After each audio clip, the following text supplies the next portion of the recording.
Welcome, everybody, to the very first episode here in Draft Week on the Extra Yard. Before we get going with introductions on the panel and everybody here today, Juan wants to tell you a little bit about our latest sponsor. Juan? Yeah, I'm excited to announce our very first sponsor for the Extra Yard.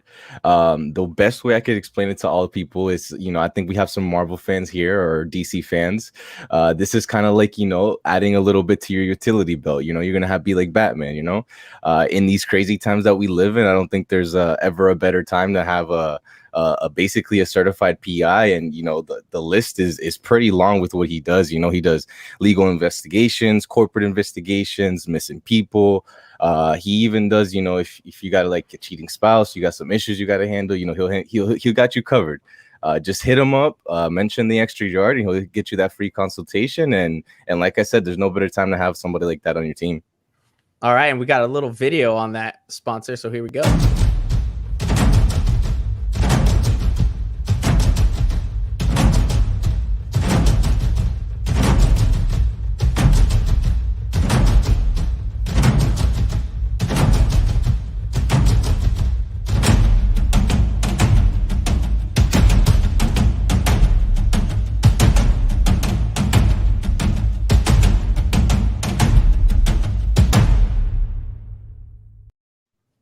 So huge thanks to our latest sponsor, Closure Investigative Agency. Very excited to have them on. You should definitely go check them out. But tonight we're going to start talking draft prospects. We've been doing that for a while now. And if you've been listening to us here, you've been listening to 3 Yards for Carry, you're pretty educated by now. You know what you're talking about.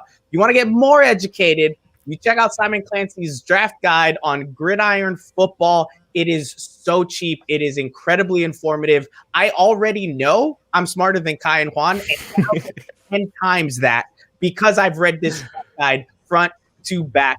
Make sure to go check that out. You can find the link. It's right here. Look at that. Look at that inside right there. It's the right side of your screen, incredibly educated. The left side has yet to get there, but that's fine. Listen, you're the one that didn't want Kyle Pitts, so I don't even want to hear from you. I will bump you out of here. But we are joined by Alfredo Arteaga, host of 3 Yards Per Carry. We've got a lot to talk about. Alfredo, how's it going, man? Oh, it's great. It's great. It's draft week, man. It's draft week. It's Kentucky Derby week, so a lot of drinking, and then all of this stuff, this whole lead up for 6 months is finally over this weekend. And I've got to ask because I need to know, do you think the anticipation leading up to the draft is more than the anticipation leading up to the season or free agency for you? Like, you guys do a lot on the podcast for sure, but do you think the draft is the one that you're just like, oh, I just want the draft to get here and we can move past it? Well, you get excited, right? For the draft, you get excited when you start talking about it. I get excited for free agency, but after a while, it's just tedious and the lies and Skip Baylesses of the world come out. And the ridiculousness of like today, Skip Bayless getting on his show and saying the Dolphins should just draft a QB anyway because it's over for Tua. Yeah, and I'm listening to all of this and I'm like, man, are people this desperate for content? Talk about the players. There's plenty of players to talk about. This is like when you make rice in the rice cooker and you've got that little tiny bit left, right? You've taken all of it out and there's a little bit stuck to the bottom and they're just really scraping it off, right? They're really trying. It's like, dude, just let it go. It's fine. Good analogy. That's actually a very good analogy. Right, listen, was scraping Florida, from the all us bottom. Hispanic people, listen. He even quoted Armando. Yeah. Like it is a stretch at this point, but there's a lot of prospects to talk about. We've been talking about a lot of them here. Kind of what we wanted to talk to you about today is, some of these prospects that are overhyped. And the reason why we want to talk to you about it is because I think each of us would defer on you for draft advice. You definitely know more about this than we do. And so the first thing we want to bring up, just because it's at the front of everyone's mind, and I know Juan loves him. Juan wants the Dolphins to draft him so bad. I'm going to throw him under the bus like that, even though he's never said it. No, I do. Mac Jones, quarterback out of Alabama. Now, I actually have a friend from San Francisco. He just texted me and he goes, hey, don't you think they should what do you think about the 49ers getting Mac Jones? I'm like, I think he's fine, but I think Tua is better. He's like, yeah, but Mac Jones had a better season at Alabama. I'm like, you're talking one season. I think there's a lot of variables there. I still think Tua is going to be a better NFL player. Help me argue with that person. Help me educate them on why Mac Jones is an overhyped prospect. Well, I'll give you an example. out of the four of us, I don't know how many of us here own Bitcoin. I own Bitcoin. Okay. Oh, Juan, I think all of us I'm do because of poor, Juan. so- Okay, No, Juan, you own I'm poor. Bitcoin, right? Yeah. Mac Jones is Dogecoin, and Tua is Bitcoin. Whoa, Okay. wait a minute, but I love Doge. Hold on. All right, but I'll explain it to you. All right, Even like I the normal understand person, like most people will say, "Wait a minute," but I bought Dogecoin a week ago and it went up 150%. So therefore, it's better than Bitcoin because Bitcoin has only gone up 500% in the last 365 days. So obviously, Dogecoin is better. No, Bitcoin has a track record. That's what Tua has. Right. Good. Mac I love it. Jones. I love this analogy. Mac Jones was Tua Tagovailoa's teammate for 2 years. Do you think Nick Saban's in the business of playing inferior players? No. He's going to play the better player. That's why he shipped a Heisman candidate. People forget this. Jalen Hurts was a Heisman candidate. He got banished. And he got sent to Oklahoma because this freshman stepped onto the field and was better. Now, who was Tua Tagovailoa? He was a 5-star athlete. You know how many of those are every year? About 4 or 5. You know how many are quarterbacks? About 2. Yeah. Okay. And not only that, I heard about this guy when he was like a sophomore in high school. Like the guy had a track record. There's a reason everybody was talking about Tua Tagovailoa. I remember Simon on our podcast telling us, wait till this guy plays for Alabama. And I'm like, why would he play?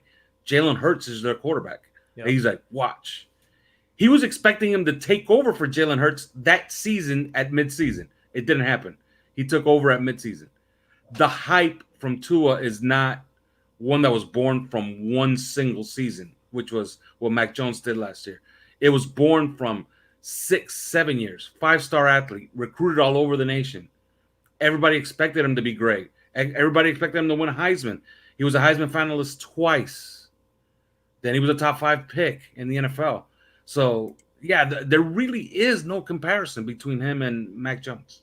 A top 5 pick coming off that hip injury. And I got to tell you, you guys got me so hyped on Tua. I've watched that Elite 11 that Tua was in, right, on YouTube about 6 times, right? That final scene where Dilfer calls him up and gives him the MVP, I almost tear up every time. And that documentary on Fox, oh my gosh, all the and feels. Let me explain it like this. You guys are kind of young, but you guys know who Gino Torretta is, right? Yep. Yes. Okay, he was a former. For those of you that don't know, he was a former University of Miami quarterback. He won the Heisman, put up monster numbers. Where did he get drafted? Like in the 7th round or something like that? Yeah, super late. Okay, I'm not saying that Mac Jones is that because football's gotten a little bit more advanced, and Gino Torretta he had obvious deficiencies, let's just say. Mac Jones is a little bit better athlete. But Mac Jones is exactly what Daniel Jeremiah said he is today. He's a top 50 prospect in this draft, which kind of makes him like the 4th best quarterback. Yeah. You know? Absolutely. Juan, you want to ask about the next prospect? The next guy that we think is overhyped? You brought this one up. Yeah, I gotta ask you about Jamar Chase. Because I know you've had I think you have. I don't know if you still do. I think you had Devontae Smith firm 1 and then Chase 2, right? Yeah. Where I saw kind of Simon had more of like the 1A, 1B type of feel to it. Yeah, and Chris Kaufman tends to agree with me a little bit more. Like, we're not so sure about Jamar Chase. Like, we know he's obviously a great talent. He belongs in the 1st round. He belongs probably in the top 5. You know, if he gets taken ahead of Devonta Smith, I'm not going to complain. You know, I'm not going to bang the table and say that I'm right and everybody else was wrong. You know, he could easily be a superstar in this league. But there are deficiencies to his game that Devonta Smith just doesn't have. And I really do believe if Devonta Smith weighed 190 pounds, nobody would be comparing Jamar Chase to Devonta Smith. I think people have it in the back of their head I agree. that one guy tested, and I think that's important. I think Devonta Smith has had he had some bad advice. Okay, he had some bad advice this offseason. He didn't test. And none of the Alabama guys tested, right? Yeah, none of them did. Well, I guess you could say Mac Jones did. Oh, that was a terrible test. Okay. But yeah, none of the Alabama guys did. So, you know, he got bad advice. Jamar Chase, what I do see from him, and you can see it on his film all the time.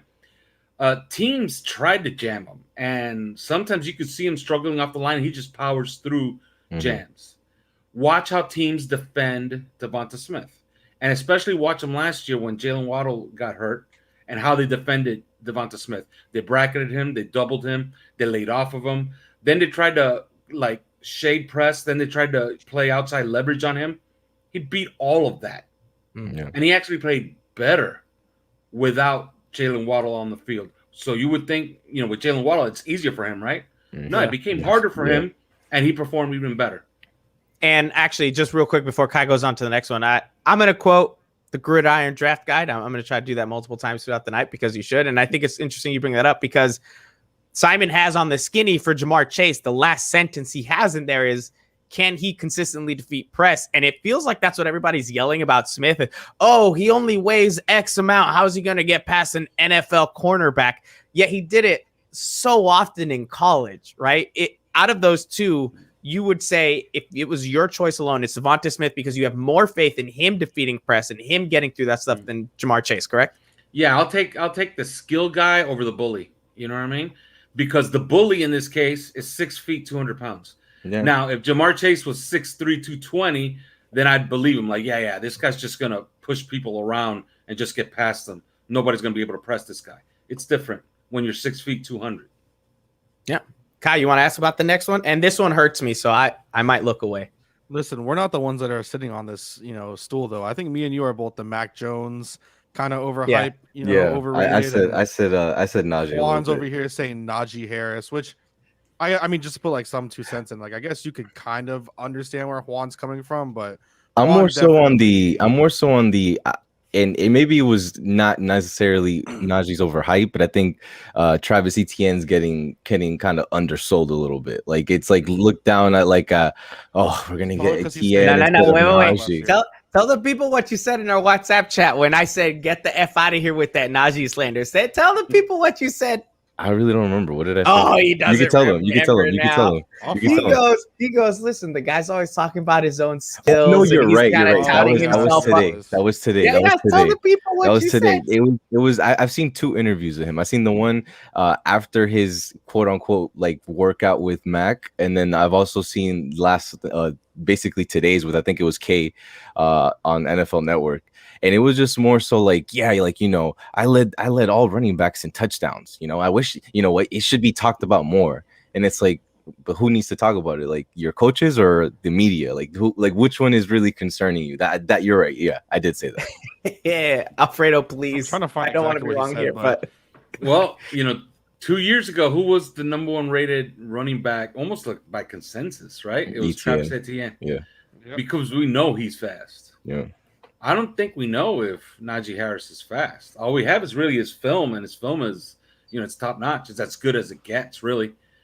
The running back position is really kind of, devalued. And the way you can tell it's completely devalued is this is one of the most highly productive running backs we've seen since maybe Zeke Elliott. Saquon Barkley, I guess you could put him on there. And I haven't seen a single mock that's put him in the top 15. I saw one that had a mock to San Diego. Yeah, and then they took him out. And then I saw another one to the Cardinals. But usually everybody's just sending him to Miami at 18 or to the Steelers at 24 or even Buffalo at 30. But is he overhyped? I'll tell you this, because I told Chris Kaufman this on one of our podcasts once, and he said something really smart, I thought. And that was, I was complaining about, because we were talking about generational talents, and we were all on board. Devonta Smith is a generational wide receiver. And I was arguing that maybe to be a generational wide receiver, shouldn't he be 6'4", 220, 6'4", 230, be one of those freaks like Megatron or Julio Jones? And Chris Kaufman said something really smart. He says, well, if Julio Jones and Megatron are in this draft, we should definitely draft them instead. So yeah, I like that. So you can only draft what's in front of you. This draft. Okay. So he's not going up against Zeke Elliott. He's not going up against Saquon Barkley. He's going up against Travis Etienne. What are Travis Etienne's problems? Well, He had a ball security issue, and that is a serious problem for the NFL. He changed his tuck this past year. Do you guys? What did you call it? The nipple tuck. Yeah, he changed it into a nipple tuck. You guys know who Tiki Barber is, right? Yeah, tight. Oh yeah. Okay, Tiki Barber started fumbling all over the place, and then he changed it. Yeah, and then he was a really reliable runner for the rest of his career. Never fumbled. Yeah, but that's one of the few that was able to actually fix that. Like a lot of times, like it's Travis Etienne is doing it the year he's coming out of the draft. You know, it's interesting. So that I got beef with Tiki Barber. So it's kind of scary. You know what I'm saying? And we know Najee does everything right. You know, the only thing we don't know about him is he fast? That's it. So. Right. Yeah, so you can only draft with what's on the board and not against other years. So then with Najee, I mean, it has to be asked, right? There's a lot of people that say there's other running backs in the draft. You can just do it later. A lot of people argue, why take a first-round running back? Look at all the years of teams that have won with running backs who weren't top picks, so on and so forth. The Dolphins take Najee at 18. Do you think that's a reach? I don't think it's a reach, and I'll tell you why. I think they have to honor what Eric Studsville did last year. The work he put in last year, he was right. And if they get in that draft room and they ask him again, and he says, "Look, man, we need this guy," and you engineer some way, maybe he says, "You know what? I'm happy with Najee Harris or Travis Etienne." So Chris Greer gets on the phone and engineers some type of trade down where you could take them safely. You want them in the first round because you want that extra year for a running back, all right? You want to milk them for every carry they got in those 5 years. And then at the end of 5 years, you could look at them and you say, you know what? Maybe we want to keep you or goodbye. Yeah. You know what I mean? So you want that extra year. You engineer a trade to the end of the first round, pick one of those two guys. I think you want to honor the work that Eric Studsville did last year because everything I've been told is that he was absolutely 100% right with his assessment of the prospects. He loved J.K. Dobbins and he loved Jonathan Taylor. Those are two great names. Yeah. Both guys did well. And on top of that, supposedly there was a rumor going around that the front office, like, the grunts, the scouts, the guys that actually put together the board also love Clyde Edwards-Helaire. So you're talking about every single faction in the front office picking every good running back. And nobody picked them. And they didn't take a one.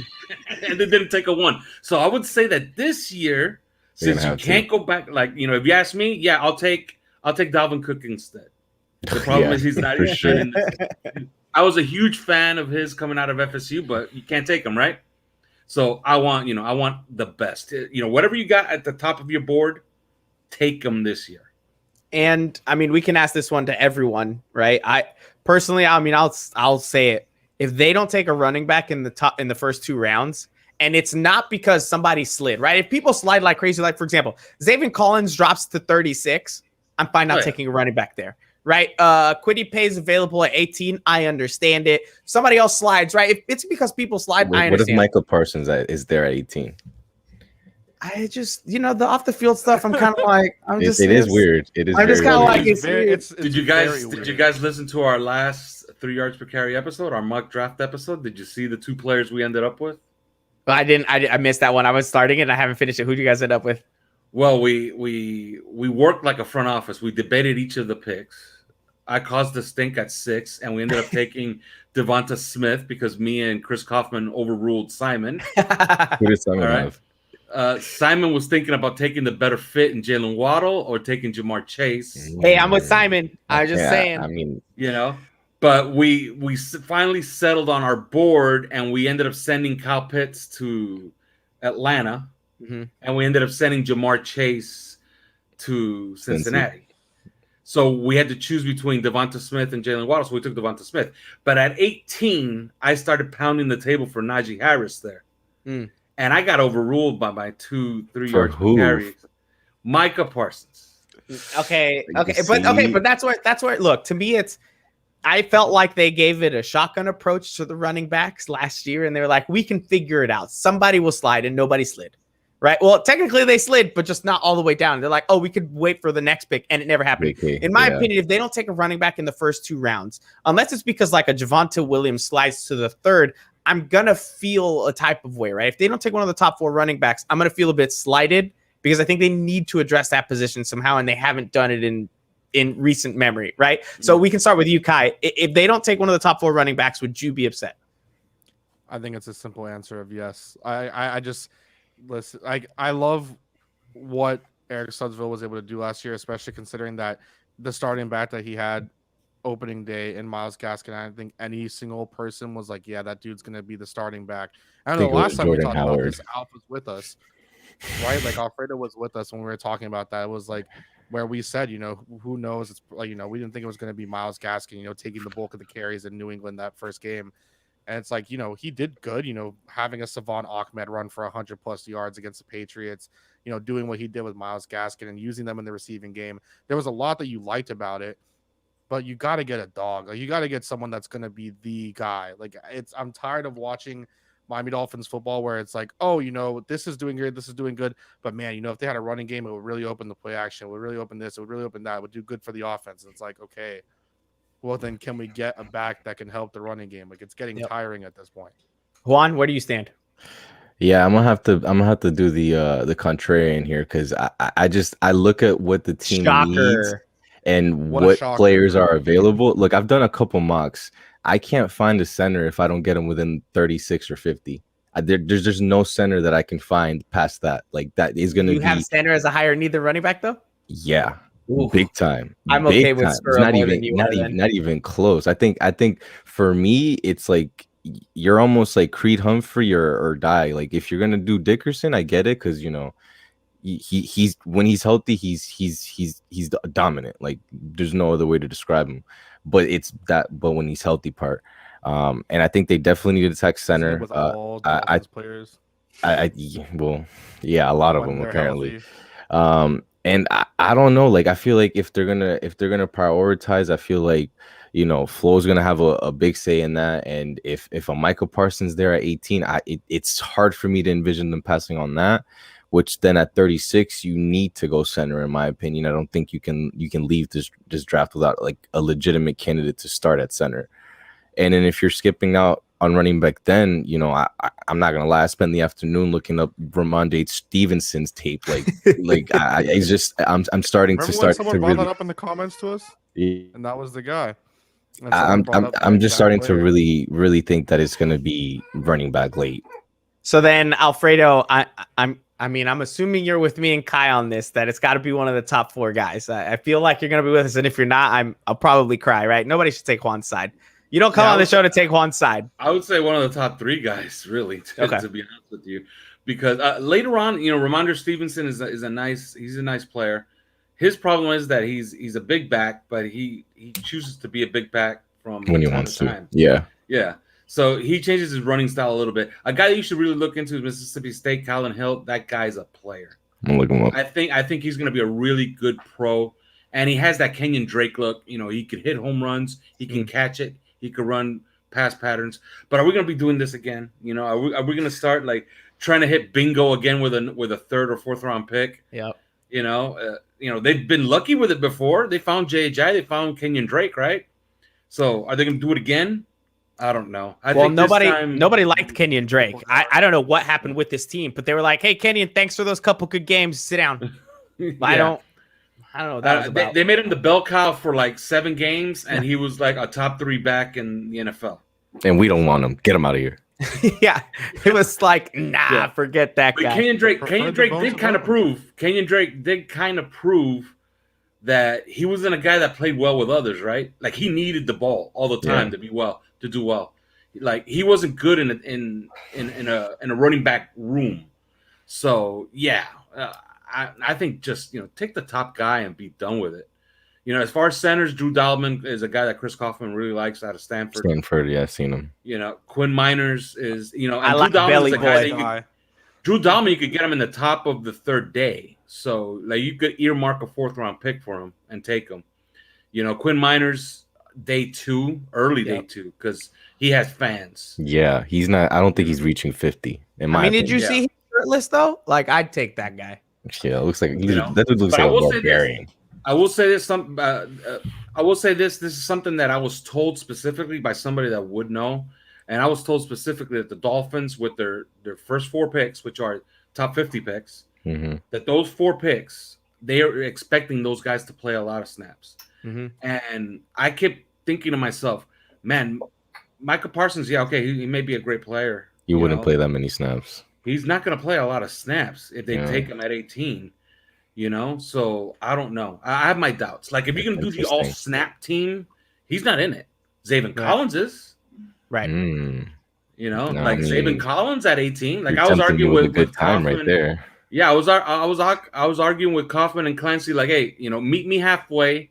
Okay, you're not going to give me Najee Harris? Give me Zayvon Collins. And they said no. They said no. We decided Michael Parsons. You know what? We all agree with you here, so we're anti-Chris and Simon in that mock draft now. Terrible decisions, but we do want to do a mock draft with you, Alfredo. This is all going to be you, so you're going to get your guys. There's no Chris. Yeah. There's no Simon. Right? Don't worry about don't worry about those guys. This is all you. We will discuss the picks with you. Right? We will discuss trading scenarios. I think we'll go with no trades regardless of what is offered, just to kind of keep it simple. But Kai, if you have that up and ready to go, we will get Alfredo's mock draft. And then it'll be cool for you guys that are watching. We'll keep doing mock drafts throughout the week. Tomorrow we have Royal. Wednesday we have Hout. So they'll be coming on and doing mock drafts as well. It's all about them. And we'll be releasing our own The Extra Yard mock draft where we pick each one of the picks. We're not doing any trades. It's already kind of shaken up a little bit because Juan messed up the whole draft with the terrible pick. But you guys will see it when that comes out tomorrow. But for now, Alfredo, 6th overall pick. Here's the board. All right. I don't see it. So is it not popping up on your screen at all? So Trevor Lawrence, it's popping up, but it's way too small. Matt Jones. Here, I'll tell you who's available. The top picks available, and I feel like I know where you're going to go, is Penei Sewell. Oh, there you go. Kyle Pitts, Trey Lance. Okay, perfect. Now I see it. All right. There we go. So it went Trevor Lawrence, Zach Wilson, Mac Jones, Justin Fields, Jamar Chase. This is as good a board as you're going to get, right? Hell yeah. Yep. Okay, now if I'm in that draft room, I love Devonta Smith, but I think you take the unicorn here, and I think you take Kyle Pitts.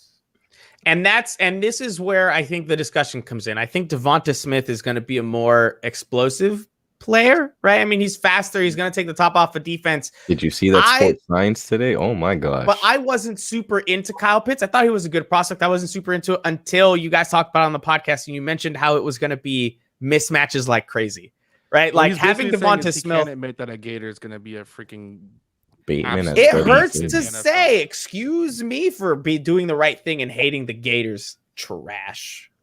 I just think with Kyle Pitts, it's the mismatches that he brings that would elevate everyone else up, right? It's like a LeBron James situation where he makes everybody around him better. So that's where I think that's what you're thinking of as well, right, Alfredo?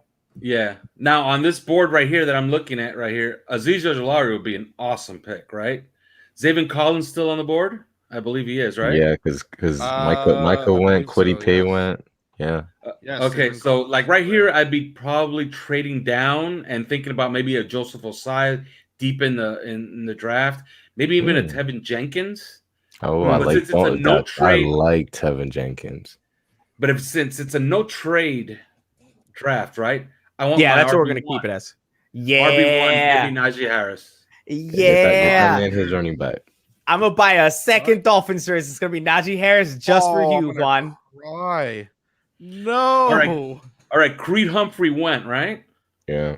Okay. Yep. Since Creed Humphrey left, okay, you can't take Landon Dickerson here. Let's stay true to question what for you would be. Alf. Would you still feel after drafting Kyle Pitts we have a need at wide receiver? Oh, I'll be looking. Amari Rodgers? Late day 2, maybe a specialist.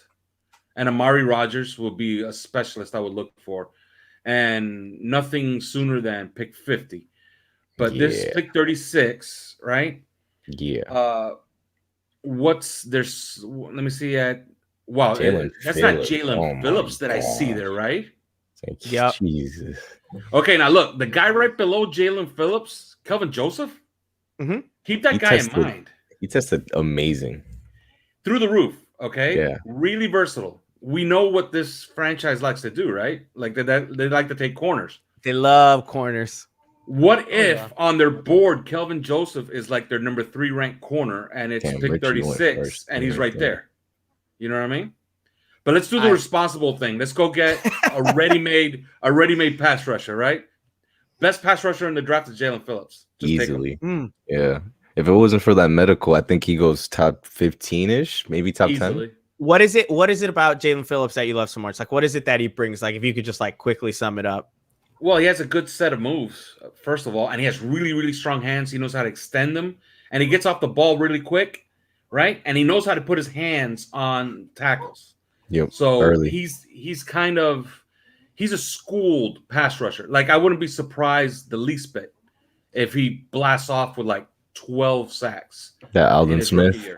Do you like him more than Rousseau? Oh, absolutely. Yeah, they're like different players too. I think Rousseau is more of like, I don't know. Do you think he could play 3 tech, or do you think they're going to try to put him at 5 tech?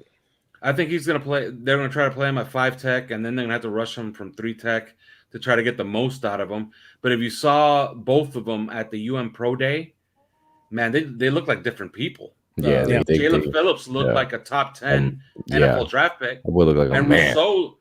Rousseau looked like a college player. And I'm really curious though as to what would have happened with Rousseau if he had played this past year, right? Like feeding off of Phillips and feeding off of Roche. Like I think he could have had a really nice year, really boosted himself up higher. But hey, he made the choice he thought was right for him, so good for him. All right, now at 50. This where it gets dicey for me. I can't. I would go in the secondary. I would go in the secondary, okay, and see if Holland is still available. No Divine Diablo. Nah, Holland from Oregon, safety. All right, he's there. Holland? Yeah, Javon Holland. He is the best single high safety prospect in this draft. Okay, if you're looking to draft Bobby McCain's replacement, that's him. That's him right there. And you could get him at 50. Now, is Quinn Miners still on the board? Because I would say center is a bigger pressing need. Then you just take him at 50. But Holland is a guy that I keep in mind. So Miners is the pick, though. Miners is the pick. Yeah, right. Belly boy. I love me some Quinnen.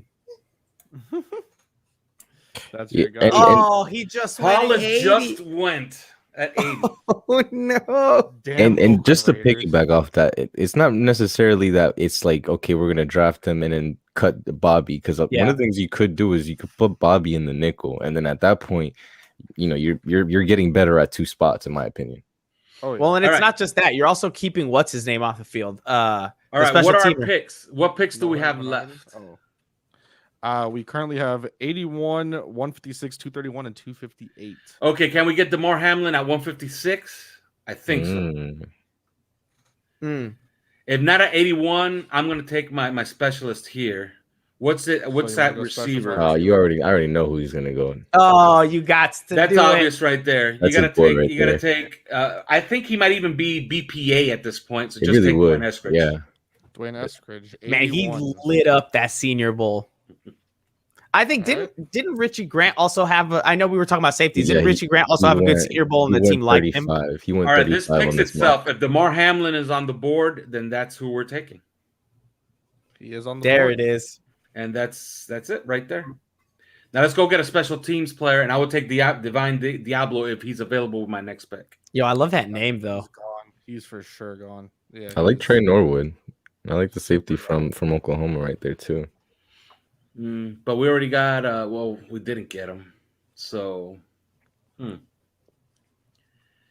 by the way, Paris Ford, he was supposed to be so good. You're in a 4.9. So yeah, I like them though. He had to have been injured. I don't get it. He played faster than that. It shocked me when I saw 4.9. I'm like, and that's with home cooking. Like, what's the whole board have, Kai?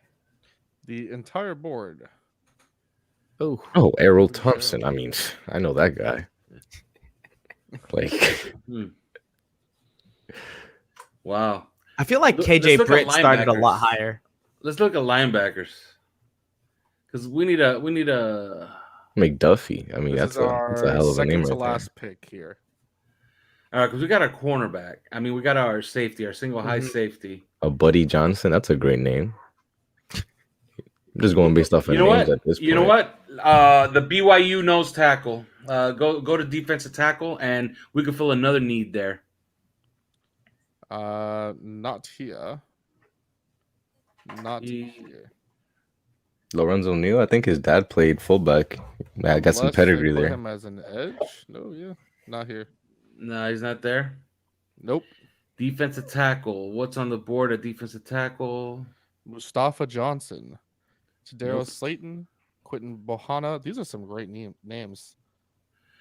No, it Austin looks like Fowler. we're gonna go to UDFA's to find a zero in this draft. What's at linebacker? You trying to get Raekwon out of the zero? Yeah, I want him playing in different spots this year. I want to get the most out of him. And we have a lot of defensive tackles too on the team. You know, this is pick what? What pick is this? 231? 231. Yep. You know what? Let's just do it. Let's fix the running back room. I mean the quarterback room. Jamie Newman's still up there? No. Nope. He got taken. Yes. Yeah. Wow. Sam Where did Jamie Newman go? Sam Ellinger fits with what's the guy who came from Texas? I forget his name. Yeah. You know what? This would be a pick. Like Jamie Newman actually got taken high, huh? Wow, I thought he would last this long. He was in the Von main. Diablo went 160. Not All right. What picks do we have left? What picks Just do we have left? 231 and 258. All right, 258 will be Sam Ellinger. All right. So let's go to edge. Let me see what we have on the edge. What's left on the edge? Okay, right there. Tyron Jackson, Coastal Carolina. That's Get him right pick? there. Yeah, that's. There was an edge, man. There was an edge you guys Yeah, loved Sam last year that I think Ellinger. came from a small school like that too. To round it off. Just to confirm, Sam Ellinger with the second Last to last pick. pick in the draft. Yeah. Mhm. All right. And that's the board. Kyle Pitts, Man, Najee what a Harris, Alfredo, where do I put your resume, bro? Miners, Dwayne Eskridge, DeMar Hamlin, Teron Jackson, and Sam Ellinger. Those That's are Yo, we that's gotta a good wait. draft right there. Kai, don't exit out of that. Take a screenshot of it, and then on Wednesday we can compare the three. Oh, I'm typing it down in our Or like Okay, zoom it yeah, out. cool. Don't worry. I Man, that's a nice draft though. You take Kyle Pitts at 6, Najee Harris at 18. He hit every single need, like to Yep. the T. Like, yeah. Yeah, I know like it's the really only small misses, team, but like yeah. look, man, if you want Creed Humphrey, you probably have to trade to the bottom of the first round. So, you know, Creed Yeah, Humphrey. I saw Packers is a very good spot for him to land in at the end of the Yeah, because they first. just lost their Pro Bowl center, right? So Exactly. So yeah, you know, and as far as like you want Holland because Holland is the best single high safety in the draft. Morig is probably the best safety, period.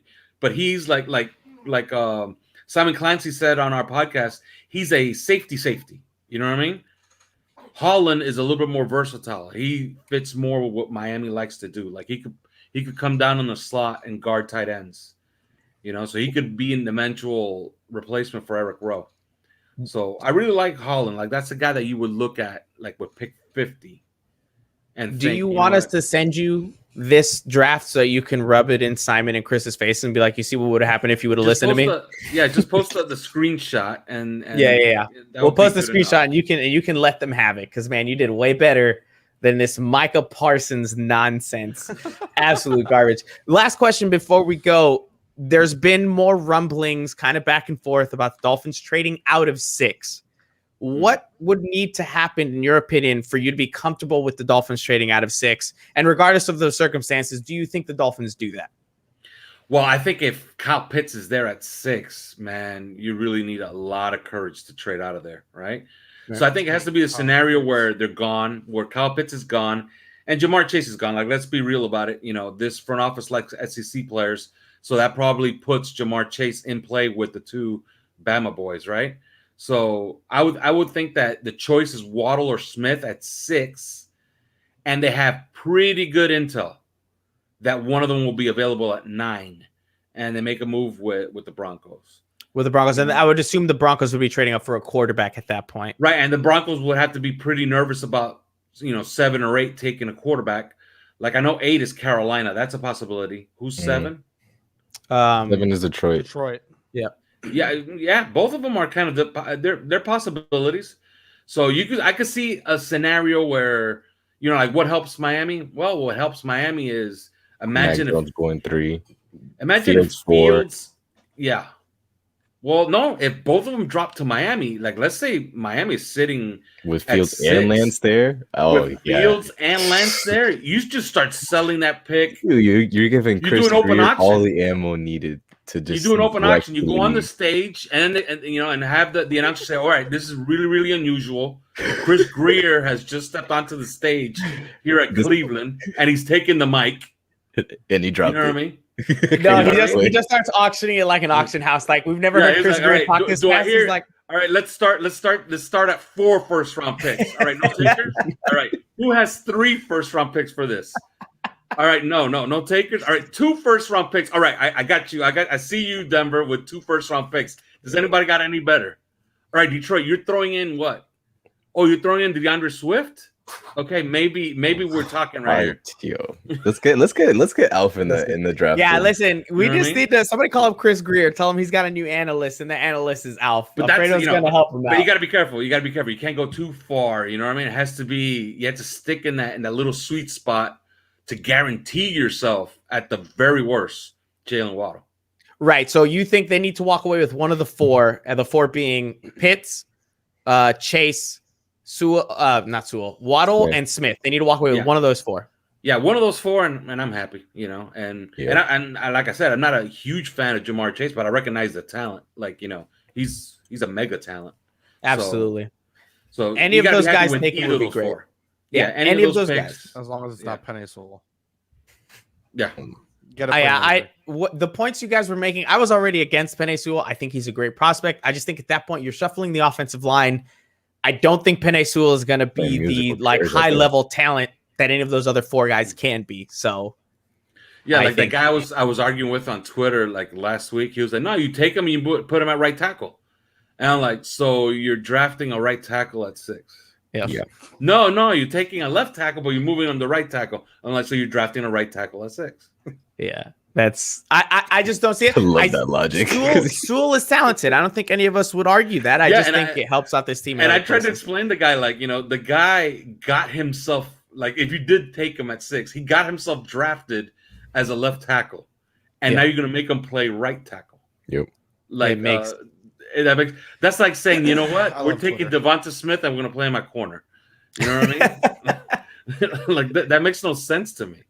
Man, I will say though, I'm gonna bang the table for Jalen Waddle for a very long time. I think Jalen Waddle fits a really interesting need. I think that would be a good pick too. But I agree. He's the best schematic fit. Period. Jalen Waddle. Like Jalen Waddle comes in and like he works. Changes the offense. Yeah. Yeah, he changes. He does exactly what the offense needs. Like while Will Fuller stretches vertically, he makes the field wider. Yep. Yeah. You know what I mean? The problem that I see is, man, how do you justify that pick? You could justify it by saying, look, I'm in charge. I'm Chris Greer, and I'm just going to take him. But how do you justify him by saying, you know what? His teammate was the alpha there for 2 years.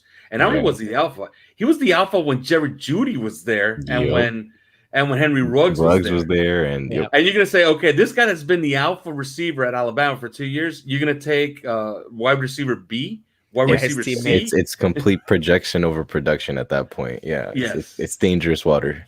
Yeah. Yo, the Dolphins trade up from 18 and get Smith and Waddle. What? No, I'm just kidding. That'll never happen. But it would be crazy. All right, that seems like a good note to end it. Alfredo, thank you so much for joining the show, man. Really appreciate it. Are you guys are releasing a 3 yards per carry episode on Wednesday, right? Right before the draft? Yeah, it's gonna be a light episode. Like I don't know if you guys have been following, but they say light, but yeah, we've been building this draft guide. Well, the problem is that I ask a question and Chris Kaufman starts talking, and then Simon goes at it, and pretty soon it's an hour and 30 minutes later. Yeah, but that's the most fun. And then I ask my second question, and then Chris Kaufman goes for another 45 minutes. I feel like Alfredo has this whole list for the episode. He's got like 5 to 6 questions ready to go, and he gets to do 2. It's like just 2. It's just like you, Mike. Literally. Yeah. I don't even try. Look, Alfredo, I don't know what to do with these people. I think we should just let the 4 of them do their own show. No organization. Should see what happens, right? They need people like us, Alfredo. Thank you so much for joining the show, man. Yeah, pick up the Simon Clancy draft guide. And if you want to hear our draft guide, it's right there in our archives, our episodes. We've been building our own archive, our own draft guide, and it's about 6 hours long, really. So, but you can pick it out. You can pick and choose what you want to listen to. trust me, they have. Like, I noticed that nobody wants to download the linebacker special. Like that one has like 2,000 less downloads than all the other ones. That Like, one I guess talked about nobody wants a Michael Parsons. linebacker, That was my you know? favorite one. Wide receivers just too sexy, man. Wide receivers just too sexy. Wide receivers got tens of thousands of downloads. Like, that was I was the It's running over back one everything. too. yeah, the running back one did good. So you can tell what people want, you know? Yeah. Oh yeah. Absolutely. Thank you so much for joining, Alfredo. Don't forget, you can also check out Alfredo's mock draft. He has a mock draft on the 5 Reasons Sports website. I think you've done 3 iterations of it. You did all the first round picks, correct? Yes, all the first round picks. I ended up in this latest one with Najee Harris at 18, Devonta Smith at 6.